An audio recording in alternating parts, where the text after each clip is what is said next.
ఆయన మన కోసము శాపమై అనే మాటను పౌలు భక్తుడు వాడాడు. మన కోసం, మన నిమిత్తం. యేసు ప్రభు ఏం చేసినా మన కోసం. యేసుక్రీస్తు ప్రభు ఎందుకు సిలువలో మరణించారంటే మనమంతా కూడా రక్షించబడాలి అనేదే దేవునికి ఆలోచన. అంతటా అందరూ మారు మనసు పొందాలని దేవుడు కోరుతున్నాడు. ప్రియులరా, దేవుడు నిశ్చయించుకున్నాడు మనల్ని రక్షించాలని. ఆ కారణాన్ని బట్టి లోకాన్ని దిగొచ్చి మనందరి కోసం సిలువ మీద మరణించారు. ఇప్పుడు ఎవరైతే ఆయన మరణమందు విశ్వాసం ఉంచుతారో, ఆయన పునరుత్థానమందు విశ్వాసం ఉంచుతారో, వారు ఎవరైనా సరే, ఏ కులమైనా, ఏ మతమైనా, ఏ జాతి అయినా వారు రక్షణ పొందుతారని బైబిల్ సెలవిస్తుంది. అద్భుతమైన సువార్త. ఈ సువార్తను నమ్మి ఎవరైతే ప్రభు దగ్గరికి వస్తున్నారో వారందరూ కూడా ఆధ్యాత్మిక దీవెనలు అనుభవిస్తున్నారు. ఇక్కడ చదవబడిన మాటను మనం చూస్తే, నేను నిత్యము చొచ్చునట్లుగా నాకు ఆశ్రయదుర్గముగా నీ ఉండుము ప్రభువా, లేదా నువ్వు ఉంటావు. నిత్యము అన్న మాట హిబ్రూలో తౌమీద్ అనే మాట ఉంటుంది.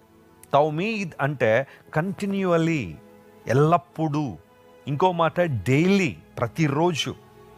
నిత్యము నేను వచ్చినట్లుగా ప్రభా నీ దగ్గరికి, ఆశ్రయదుర్గములోనికి నేను నిత్యము ప్రవేశించినట్లుగా. ఆయన మనల్ని వద్దనడట, త్రోసివేసే దేవుడు కాదు ఆయన.